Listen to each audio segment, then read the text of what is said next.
let's talk about something that's been quietly driving Blue Jays fans crazy. Bo Bichette still isn't signed. No extension, no long-term deal, no clear answer. And for a fan base that's watched Bo grow from a prospect into one of the faces of the franchise, that silence feels loud. So today, we're doing a full breakdown. Not hot takes, not rumors, but the real baseball reasons why the Toronto Blue Jays haven't locked up Bo Bichette yet.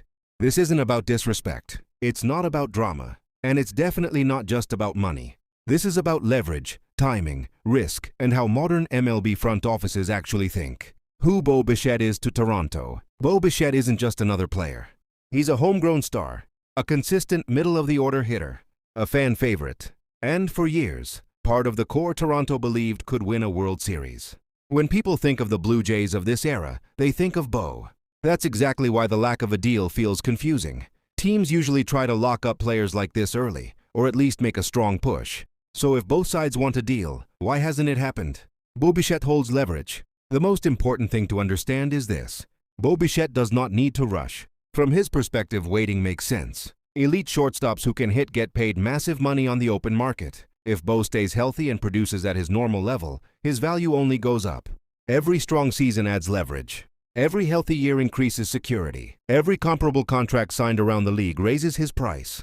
From a player's standpoint, free agency is often the one moment where you fully control your financial future. So Bo and his camp are asking a simple question. Why sign early if patience could lead to a much bigger payday? That alone can stall negotiations. Toronto is managing risk. Now let's look at the situation from the Blue Jays side. Toronto doesn't question Bo's talent. The hesitation isn't about his ability. It's about long-term risk. The team has to think beyond the present. What does Bo look like several years down the line? Can his body hold up over a long contract? Will his production age well? Long-term deals don't fall apart because players aren't good. They fall apart because time catches up. From a front office perspective, a contract isn't about today's version of Bo Bichette. It's about who he becomes later in the deal.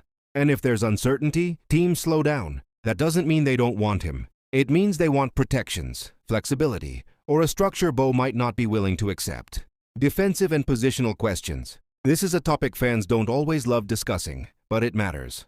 Bo Bichette's bat has consistently been elite. His defense at shortstop, however, has been inconsistent. Some seasons have shown below-average defensive metrics and raised questions about range and positioning. That creates a long-term issue. If Bo eventually moves off shortstop, what happens next? Does he slide to second base, third base, or become more of a designated hitter later in his career? Each of those scenarios changes his overall value.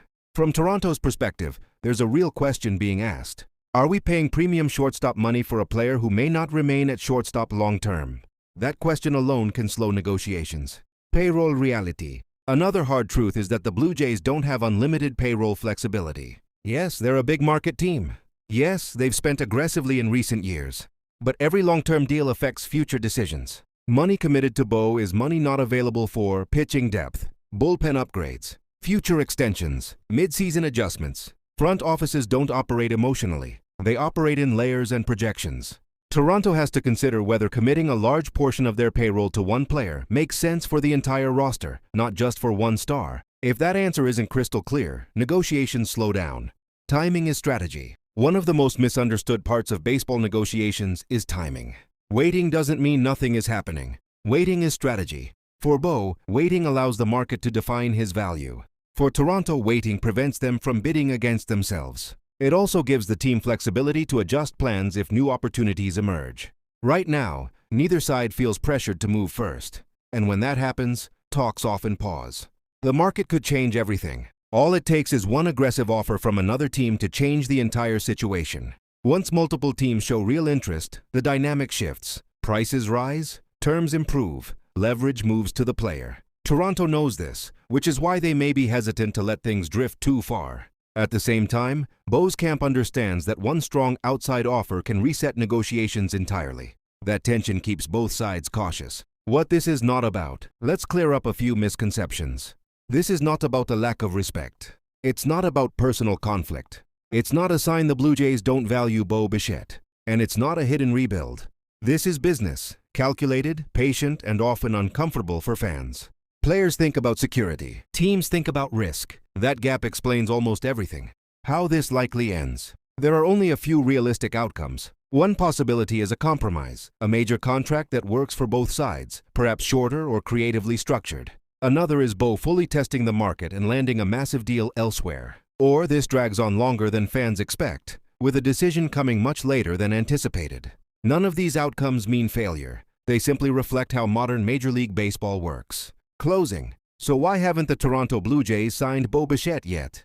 Because Bo is maximizing his value, because Toronto is managing long-term risk,